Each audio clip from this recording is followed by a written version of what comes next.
Bonjour à tous, c'est Nico de Mindfeed, j'espère que vous allez bien les amis. Aujourd'hui, on se retrouve dans un nouveau format, vous voyez que Vas est toujours avec moi.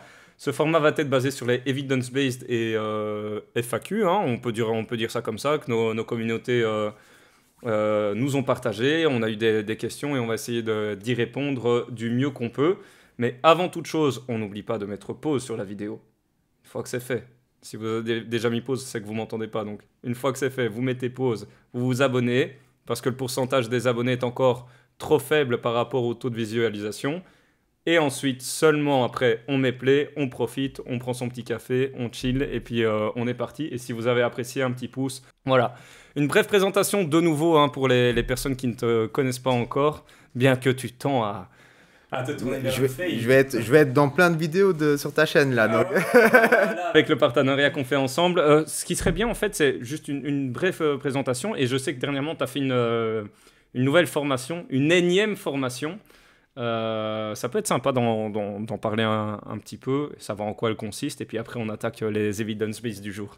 Ouais, donc bref, présentation. Donc, je suis nutritionniste certifié par Mac Nutrition Uni. Mon travail est plutôt situé en ce moment vers essayer de corriger les mésinformations qu'on peut trouver sur les réseaux sociaux, en essayant toujours de non seulement me baser sur la littérature scientifique, ouais, et expliquer comment la littérature montre cela et montrer pourquoi l'information ou la désinformation de base est erronée.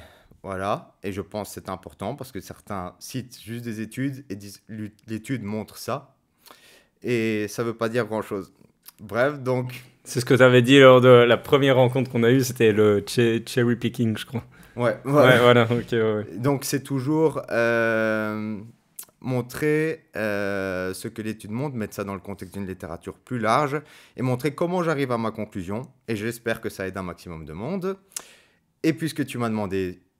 Pour ma dernière formation, j'ai fait les certificats d'excellence en lipidologie par la Société européenne d'athérosclérose. C'est un grand mot, mais c'est du domaine médical, non? Ouais, et c'est un groupe de, je vais dire, référence en matière de santé cardiovasculaire. Quand on parle de lipidologie, on parle de science des lipides, donc le cholestérol, c'est un lipide, quelque chose qui est très connu. Ouais. Et c'est très important en matière de santé cardiovasculaire et d'autres pathologies comme le foie gras non alcoolique. Voilà. Donc j'étais très honoré de faire ce cursus qui était... Je lis juste moi les déclarations de consensus de la Société européenne d'athérosclérose. Et puis là, j'ai eu la chance d'avoir des cours par ces mêmes personnes. C'était vraiment passionnant, enrichissant. Et c'est quelque chose que je vais pouvoir transmettre aussi à mon tour. Des informations, voilà. Super. En dehors de quelques slides, tu prévois déjà des futures formations aussi? Oui, j'ai un gros projet en cours. Moi je pense que tu m'en as parlé brièvement, mais il y en a plusieurs, quoi. Voilà, j'ai un gros projet en cours. J'en dis pas plus pour le moment. J'ai des personnes sur le groupe de ma première formation. J'en ai déjà un petit peu parlé. Voilà, donc je continue à travailler là-dessus et j'en parlerai quand ce sera plus avancé. Ok, bah magnifique. Eh bien écoute, on va attaquer pour le bien de la communauté, essayer de casser quelques mythes. Je me suis fait un peu démonter en commentaire, je sais pas pour toi perso, mais quand on abordera le troisième point, donc pour aujourd'hui, ce qu'on a, c'est qu'on a sélectionné 3 evidence-based, ok. Evidence-based ou non. Ou non, mais tu n'hésites pas à te moquer de mon franglais, hein. Y a aucun problème à ce niveau-là, de toute façon, chez moi ils sont au courant. Et puis on partira sur une foire aux questions, FAQ,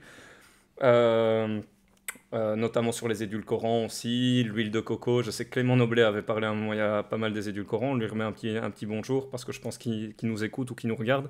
Et c'est quelqu'un que j'apprécie aussi, toujours, au top. Ouais, franchement top des quelques échanges que j'ai eu avec lui. On attaque l'evidence-based ou non. Les protéines pour prendre de la masse. Alors, est-ce que c'est evidence-based ou non? Ça dépend. Alors, on pose les bases. Voilà, ça dépend. C'est-à-dire, quel est... Bon, quand on parle de protéines, la personne dit peut-être protéines en poudre, j'imagine ou... Je pense que clairement, on part sur de la protéine en poudre, okay, bien sûr, en complément alimentaire. Ça ne change pas grand-chose. Est-ce que les protéines en poudre permettent de prendre de la masse? Ça dépend des apports en protéines à la baseline de la personne. Si la personne a suffisamment de protéines, ajouter des protéines ne va pas augmenter davantage. Ce n'est pas une relation linéaire entre l'apport protéique et la masse maigre, malheureusement. Et la deuxième chose, c'est qu'est-ce que la personne fait en termes d'entraînement? Parce que le principal facteur en termes de prise de muscle, c'est l'entraînement en résistance. Et donc, si on reste couché dans son lit, on ne fait rien, et puis qu'on prend suffisamment de protéines, ça ne va pas marcher. Voilà. Donc, ça dépend. Un des apports en protéines à la baseline. Est-ce que c'est intéressant de complémenter avec un apport supérieur en protéines? Et deux, est-ce que la personne s'entraîne? Voilà. Un petit apport vite fait peut-être sur les fameux gainers, gainer mass, on peut faire peut-être un parallèle avec ça parce que souvent les gens disent whey protein, whey isolate et gainer, donc effectivement les gainers sont normalement le concept de base du gainer est de justement apporter une densité calorique plus élevée. Les gainers sont potentiellement intéressants si une personne a du mal à consommer suffisamment de calories. Il y a des personnes, soit qui ont une grosse maintenance calorique parce qu'elles ont un travail physique ou quelque chose comme ça et qui ont du mal à consommer suffisamment de calories ou qui n'ont pas un gros appétit. Donc les gainers à cet égard sont intéressants. Maintenant, je tiens à préciser que la majorité des gainers sont un peu de la merde. Ouais, voilà. Ouais, c'est le mélange de maltodextrine souvent, et protéines. Je pense pas que ce soit la meilleure chose à prendre, surtout si on veut prendre on peut le faire maison, on peut son propre gainer, de toute façon. Ou je vais faire un petit peu de pub pour mon ami Christophe, parce que je trouve Monsieur Christophe Bonnefond. Voilà, oui, on lui remet le bonjour aussi. Parce que dès qu'il fait un bon produit, j'hésite pas à le mettre en avant. On sait se rappeler de sa marque quand même pour lui faire sa promotion. Yam Nutrition. Et le Big Yam, et donc c'est un gainer qui est un mélange de poudre de patate douce et de whey protein. Donc on a quelque chose qui a des fibres, qui a des micronutriments. Donc toi, personnellement, tu validerais quoi, tu vois? Je validerais si la personne a besoin d'un apport calorique supplémentaire. D'accord, ok. Et en plus, il a très bon goût. Parce que... voilà. T'es chez lui, quoi. Ben oui, forcément, t'es chez lui. Ben écoute, moi, c'est le Big Yam, personnellement, n'est pas quelque chose que je consomme régulièrement. D'accord, ok. Parce que j'ai pas besoin de consommer des calories faciles, à vrai dire. Et tu m'avais pas dit que tu étais en léger déficit, là, dernièrement, ou un truc comme ça, en plus? Non, là, je suis plus en déficit. Là, je suis plus en déficit. Mais en vérité, même en maintenance... Pour ma part, je suis pas là à dire il me faut des calories faciles, quoi. Ouais, ok. Je sais pas pour toi, mais... Non, moi je n'ai pas de gainer de toute façon, donc pas de gainer à la maison. Le seul truc que j'utilise pour le moment, c'est de la protéine whey, que je te dise pas de bêtises, c'est peut-être le seul truc. Ouais, du magnésium et du zinc. Ok. Voilà. Mais t'as pas de difficulté à atteindre ta maintenance calorique ou Non, mais après, moi, tu vois, c'est ça l'avantage, c'est que moi, je suis encadré. Donc, tu me donnes le plan, je fais confiance. Okay. Tu vois, donc, oui, non, à ce niveau-là, tout va bien. On attaque le deuxième evidence? Yes ou non? La whey, c'est du dopage. Ok. Ouais, c'est un petit peu ce qu'on peut entendre parfois. Hein. Mais parfois des personnes plus âgées. Je pense que c'est vraiment des personnes plus âgées. Ouais, nos parents, peut-être nos grands-parents aussi. Non, la whey n'est pas du dopage. Je vais dire, la whey n'est pas très différente du lait en poudre. Donc, la whey, donc la protéine de petit lait, le lactosérum. On prend du lait en poudre, on a quelque chose qui est transformé.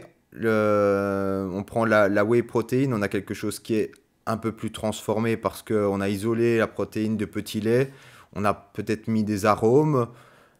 Selon la marque, on peut avoir différentes choses. Bref.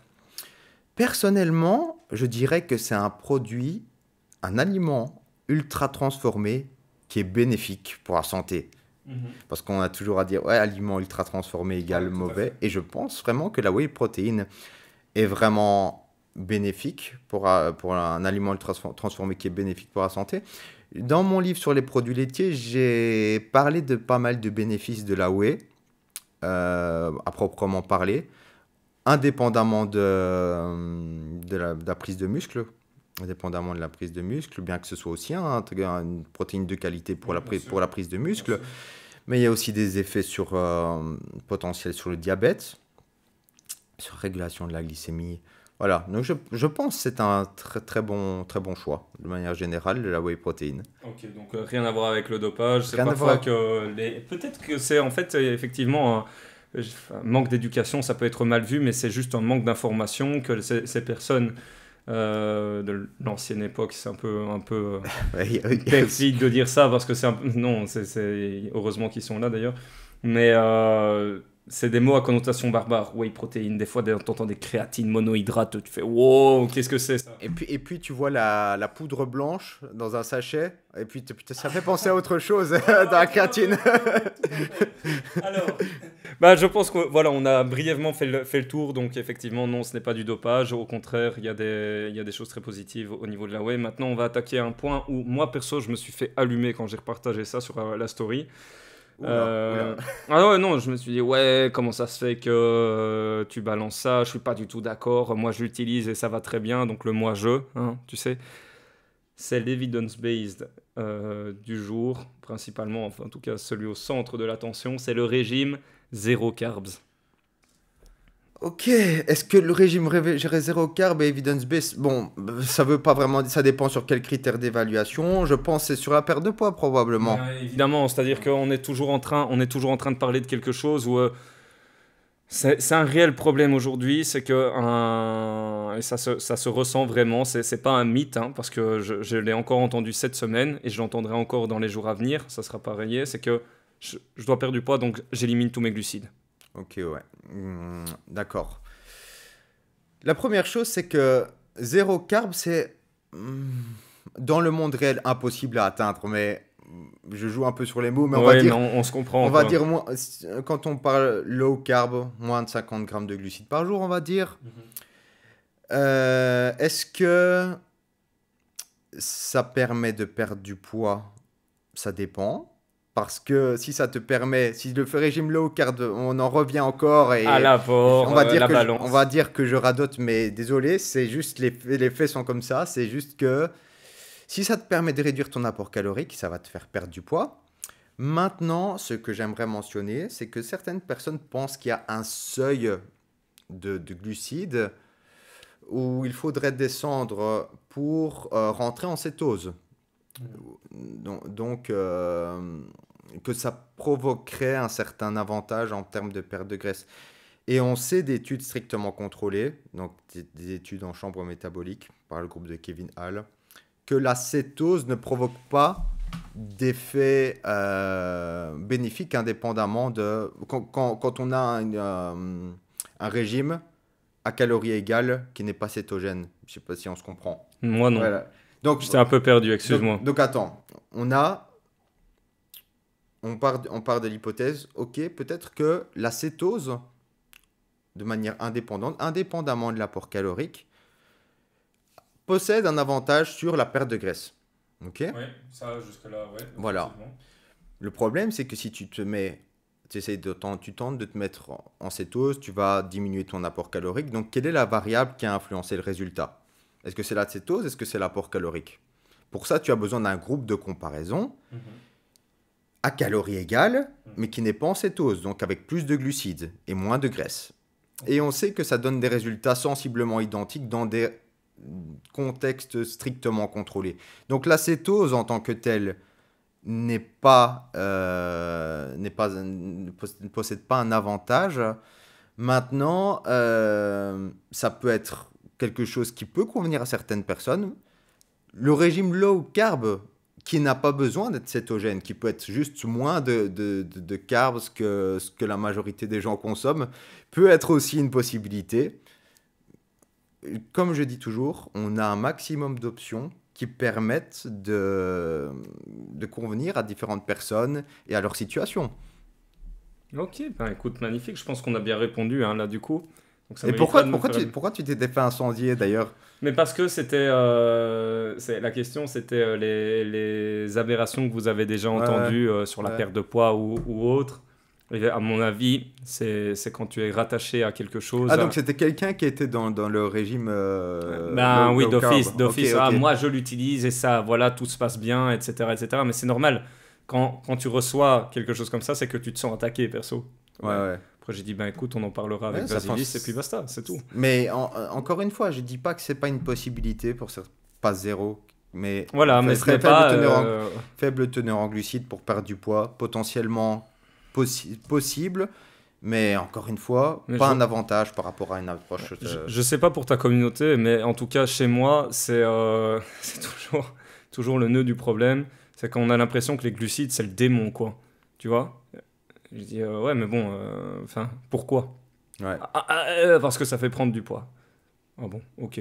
Bah écoute, désolé, quoi. C'est pas nécessairement le cas, quoi. Donc, c'est encore une fois la balance, hein. Encore une fois la balance énergétique qui joue le rôle, quoi. Oh, ouais. Maintenant, peut-être pour préciser quelque chose en termes d'athlètes, peut-être que pour les personnes qui s'entraînent à haute intensité, comme les crossfitters, Ouais. comme peut-être des personnes de ton sport, des kettlebells. Ouais, ça rejoint un petit peu la... Enfin, ouais, ça rejoint un petit peu le CrossFit sur certains aspects, Voilà. donc...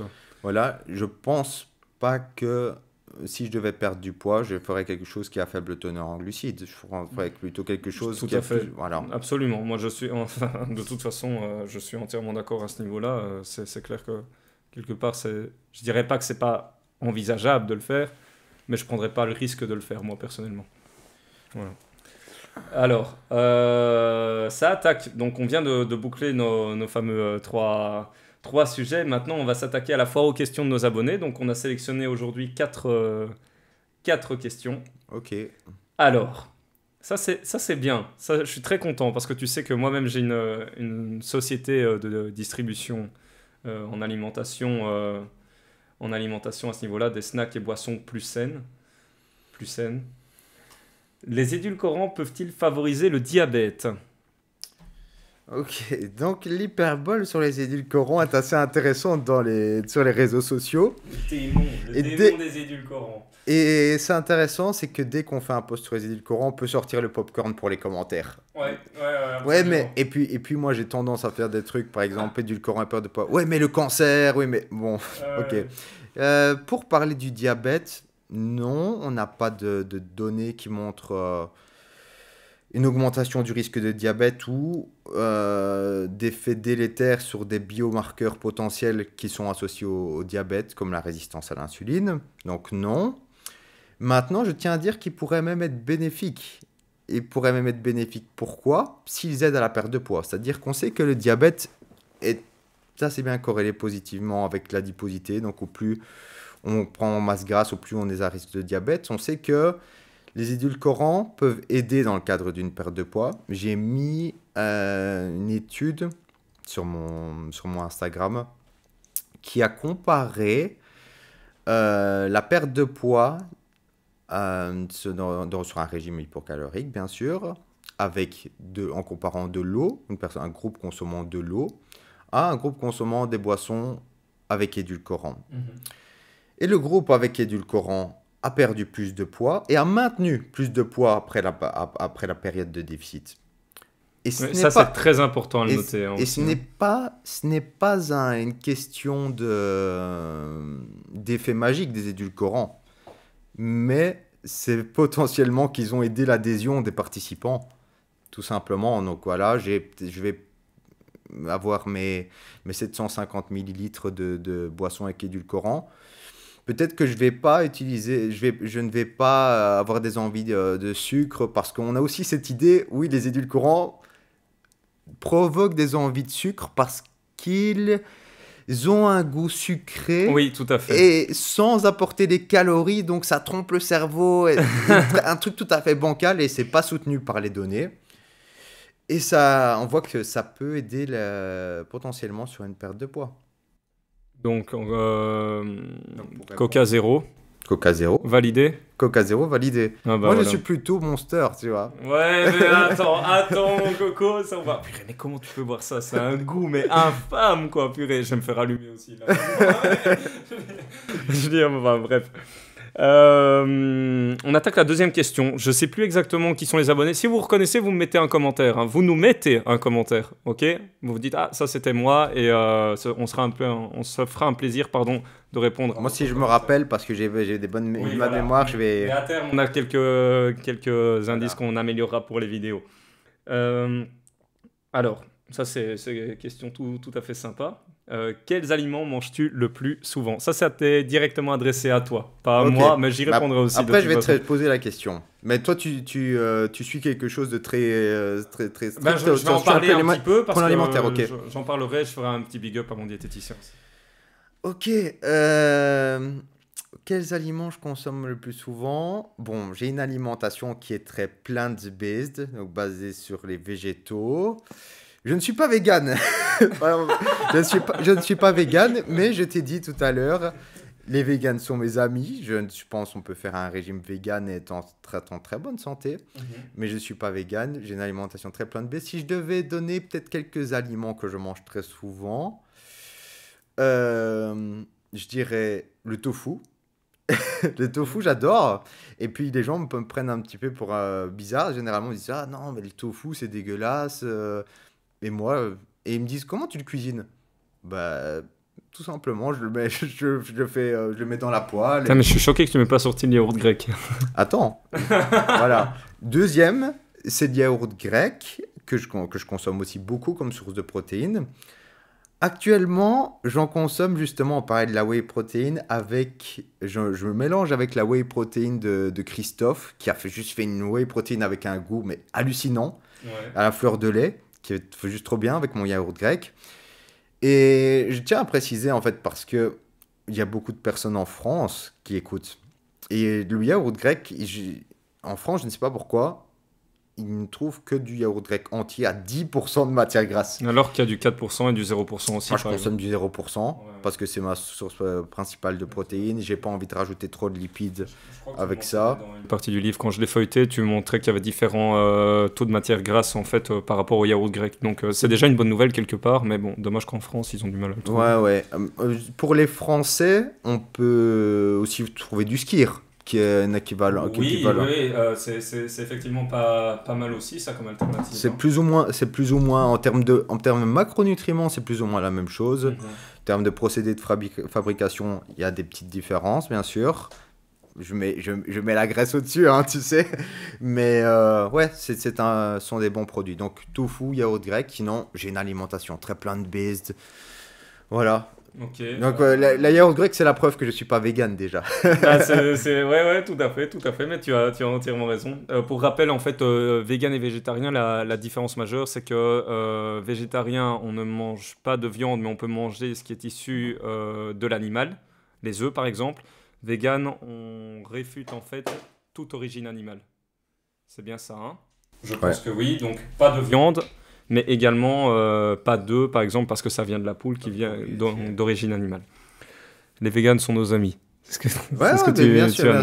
Mais tu sais, j'ai beaucoup de personnes Il y a encore une personne qui m'a envoyé un message qui est de la communauté végane.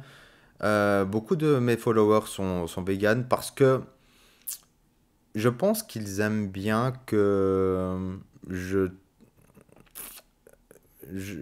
donne les preuves de manière très objective. C'est vrai, c'est une de tes forces. Hein, je n'ai pas mon parti pris pour tel ou tel régime. Et mon livre sur les produits laitiers, il y a même des véganes qui vont l'acheter.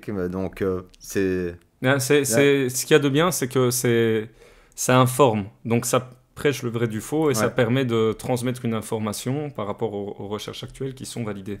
D'ailleurs, est-ce que tu manges encore un peu de viande de temps en temps ? Je mange encore un peu de poulet. Ouais. Je vais dire pas beaucoup. Probablement pas pour des raisons de santé. J'en avais un petit peu marre de la viande. La viande rouge, j'en consomme plus.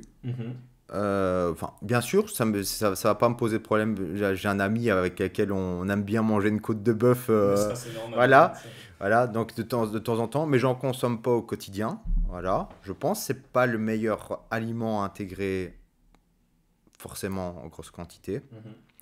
Voilà, je veux pas influencer les gens. Je pense qu'on peut, Non, mais bien sûr, parce que moi je sais apprécier une bonne viande rouge, tu vois. voilà, Maintenant, voilà, je j'ai pas envie d'influencer, mais là on parle pour nous de toute façon. voilà, voilà.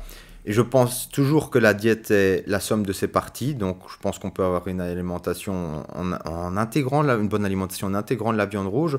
Juste, je pense qu'il y a mieux à intégrer pour moi. Donc, voilà. Mhm. Ok, bah écoute, moi de mon côté, quel aliment je mange le plus souvent? En fait, donc moi, j'ai pris un diététicien, Kilian Hagen, connu sur YouTube pour ses conseils aussi en musculation, mais j'avais besoin d'un suivi, j'avais besoin à un moment de me sentir encadré au niveau de ma nutrition, pour la simple et bonne raison que voilà, j'ai des objectifs très élevés dans les années à venir et j'aimerais effectivement battre des records du monde en termes de ultra marathon en kettlebell lifting aussi, parce que ça reste un dérivé de l'haltérophilie, que j'ai besoin d'être à 100% sur mes objectifs, et donc la nutrition va jouer un rôle majeur là-dedans, et j'ai besoin de me sentir encadré. Je peux pas tout faire tout seul, c'est pas possible. En tout cas, il y en a qui arrivent, mais moi je peux pas. Donc, à l'heure actuelle, quel aliment je mange le plus? Flocons d'avoine. C'est ce que je mange, c'est ce que je mange En le porridge? plus. En porridge. Donc, moi je le coupe à l'eau. C'est pas, voilà, je rigole parce que j'ai certains copains qui me disent que je mange de la bouffe de cheval. Tu dois couper ça au lait de soja. Au lait de soja, c'est Lait de soja, c'est pour C'est bon à savoir. les man boobs. C'est vrai. Donc voilà, au niveau de la viande, moi je mange quand même de la viande. Je dis pas qu'il faut le refaire ou quoi que ce soit, mais moi j'aime manger de la viande. Donc poulet, j'aime bien. Je mange de la viande de manière variée, haché de poulet, du blanc de poulet aussi. Je mange aussi végétarien, donc ouais, le soir c'est souvent un petit peu souvent œufs, lentilles, mix de légumes de manière variée. Kylian s'est très bien adapté à ça quand à un moment je sature. Mais en soi, est-ce que je suis réellement l'exemple à suivre? Non, parce que moi, j'ai un objectif. On me dit, tu passes par là et tu t'es. Si on me dit, ça te garantira un résultat, je vais le faire. Et je peux manger la même chose pendant 6 semaines, chose que les gens vont saturer. Alors, je reste humain, hein. J'ai envie d'une bonne frite et d'un bon chocolat, d'un chocolat belge. C'est ça qu'on va faire ce midi, non? Alors, je précise, parce que j'ai eu un fameux débat avec des amis en France, des athlètes en France en kettlebell sport. C'était chocolat belge ou chocolat suisse. Je dis, il me semble que Milka, j'ai peur de dire une bêtise, mais si Milka c'est suisse, je vous le dis honnêtement, votre vache bleue, là, on va en faire une entrecôte parce qu'il n'y a pas de débat à avoir. Confiserie, c'est autre chose, mais chocolat, ça reste en Belgique. Merci. Voilà. Mais oui, bien sûr, aliment que je mange le plus souvent pour le moment, flocons d'avoine. Et je mange de manière tout à fait variée. Je suis pas bloqué dans une diète où on me dit ouais, ça devient néfaste ou quoi que ce soit. Il y a des adaptations, je me sens à l'écoute, donc voilà, je me sens vraiment très bien. Est-ce que je pourrais réduire ma quantité de viande? Oui, bien sûr. Est-ce que j'en ai envie? Non. Donc voilà, on essaie de trouver le juste ratio qui conviendrait le mieux. Viande rouge, je dois avouer que j'en mange quand même beaucoup moins qu'avant. Voilà, sinon je me sens très bien à l'heure actuelle, mes performances montent, donc je suis content, tout simplement. Je pense qu'on a répondu à tout, donc on va pouvoir passer à la prochaine question. Que penser de l'huile de coco? Je pense qu'on parle d'un point de vue nutritionnel. Je sais qu'on dit que ça a des vertus cicatrisantes aussi. Je sais pas, Voilà, ça je te le dis parce que ça a été lu sur les facs, les réseaux, etc. Maintenant, que penser de l'huile de coco? Quel est ton avis là-dessus? Moi, je pourrais pas donner mon avis parce que j'ai pas assez de recul à ce niveau-là. Ok. Tu cuisines avec quelle huile? Je cuisine avec l'huile d'olive. Ok, c'est bien. Oui, Ok. il y a une part de grec en moi, tu vois. Voilà. Ok, donc pour l'huile de coco, l'année passée, je me suis... Parce que tu sais, il y a une étude où l'huile de coco produisait Moins d'augmentation, donc une diminution du cholestérol LDL par rapport à l'huile d'olive. C'est une étude qui doit être mise dans le contexte d'une littérature plus large. Et les méta-analyses qui ont été faites sur le sujet ne me plaisaient pas trop dans la manière dont elles avaient été menées. Et donc, je me suis lancé et dit, bah, tiens, je vais faire ma propre méta-analyse. J'avais aucune idée de comment faire une méta-analyse et puis j'ai appris sur le terrain. Avec mes propres critères d'inclusion pour me dire, ok, maintenant je sais si l'huile de coco augmente le LDL cholestérol par rapport à telle autre huile, par rapport aux valeurs de base, etc. Donc j'ai fait 3 analyses. J'ai fait une première analyse qui comparait l'huile de coco aux huiles insaturées. Donc aux huiles insaturées, quand je parle d'huile insaturée, c'est toutes les huiles végétales type colza, olive, maïs, ce genre de choses. Donc aussi bien polyinsaturées que monoinsaturées majoritairement. Quand c'était comparé à ces huiles, l'huile de coco augmentait le cholestérol LDL par rapport aux huiles insaturées. Pas tellement une grande surprise sur ce coup-là. Puis j'ai fait une seconde analyse où j'évaluais par rapport aux valeurs de base. Donc, est-ce que ça augmente le cholestérol LDL par rapport, toi, si tu intègres de l'huile de coco dans ton alimentation, par rapport à tes valeurs de base, est-ce que ça va augmenter le LDL ? Et on voit que l'huile de coco augmente par rapport aux valeurs de base. Donc, elle tend à avoir un effet délétère sur le cholestérol LDL. On pourra peut-être préciser quelques nuances sur ce qu'est le cholestérol, le mauvais cholestérol, on peut dire. Et donc, c'est particulièrement important quand on parle d'huile et quand on parle d'huile riche en graisses saturées comme l'huile de coco, en fait. Et troisièmement, j'ai évalué par rapport aux autres sources de graisses saturées. Moi, je dis, ok, il augmente le LDL par rapport aux valeurs de base, mais qu'en est-il par rapport au beurre et par rapport à des sources comme la graisse de bœuf? Donc, nous, on connaît bien la graisse de bœuf avec les frites. Et l'huile de coco augmentait... ça favorisait l'huile de coco. Donc, l'huile de coco augmentait moins le cholestérol LDL que le beurre et la graisse de bœuf. Maintenant... ce qu'il faut tenir en considération, c'est que probablement le beurre est la chose qui augmente le plus le cholestérol LDL de tout ce que j'ai pu voir. On a des pros qui favorisent la cuisson au beurre, hein. Il y en a qui sont pro-beurre. Hein. Ouais, pro-beurre, au beurre clarifié. Et quand on peut voir dans la littérature, le beurre, c'est probablement le truc qui augmente le plus le cholestérol LDL.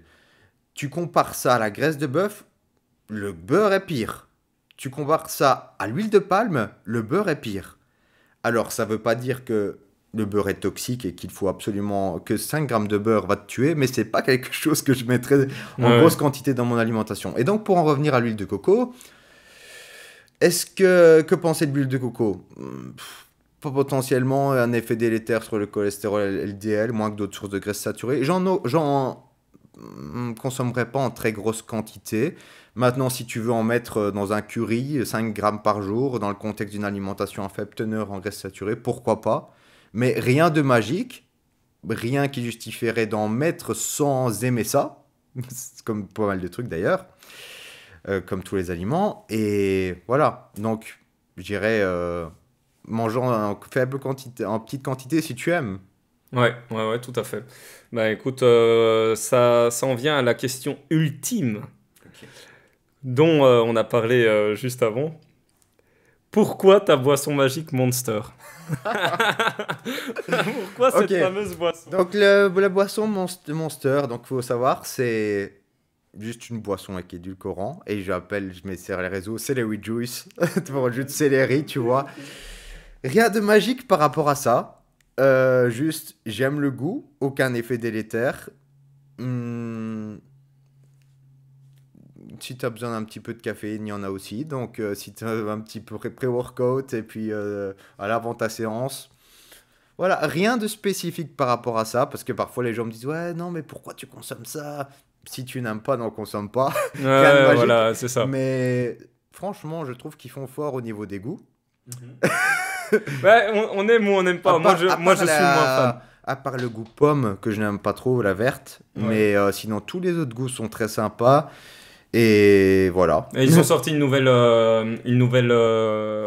gamme hein, chez Monster, hein, tu savais ça? Une gamme un petit peu plus sportive. Il faudrait que je retrouve. Mais c'est pas avec édulcorant, je pense.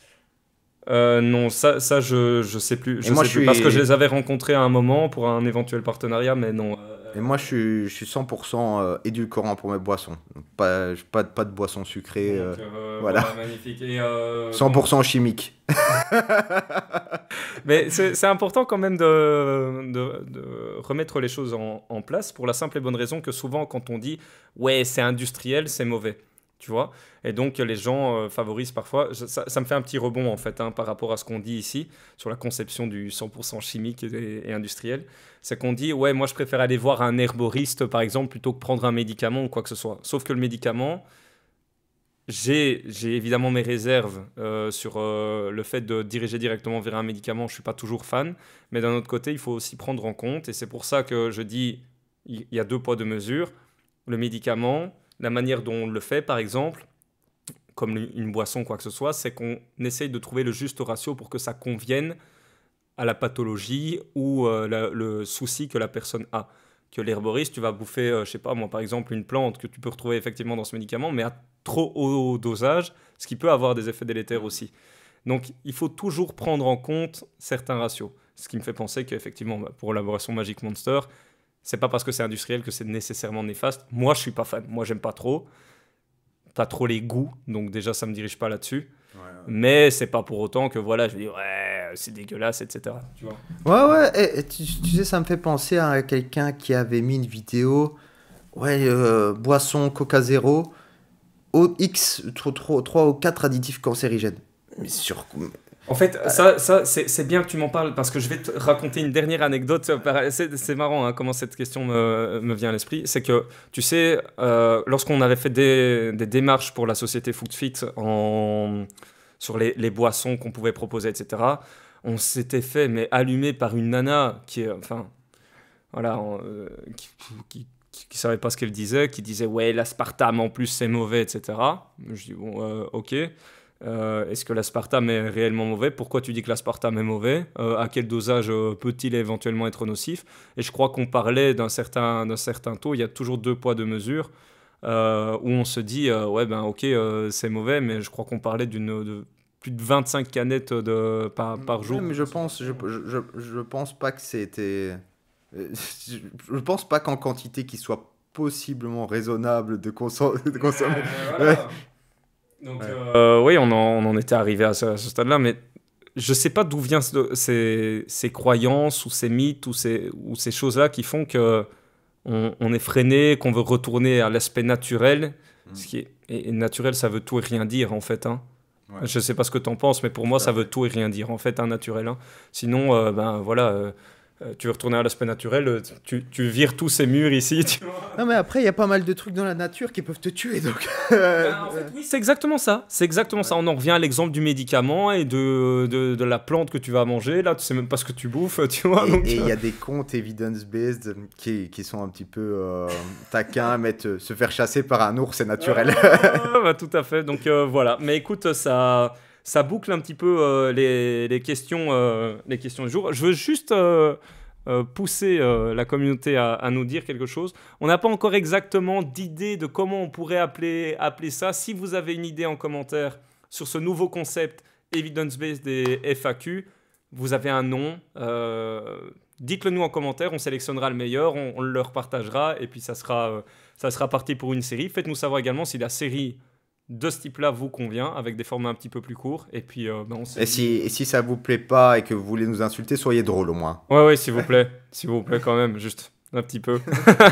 Voilà. Bah, c'est tout pour aujourd'hui. Merci. Et puis, va sur un mot de fin, peut-être? Non, je pense un petit slogan, n'importe quoi.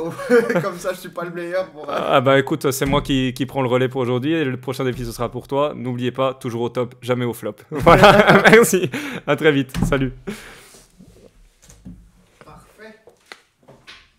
Ben écoutez, on va faire une pause, on va se péter des frites, hein, les gars. On va se péter des frites? On va se péter des frites et je dois aller chercher des bières pour les copains là ce soir. Donc il y a le Carrefour qui est juste là.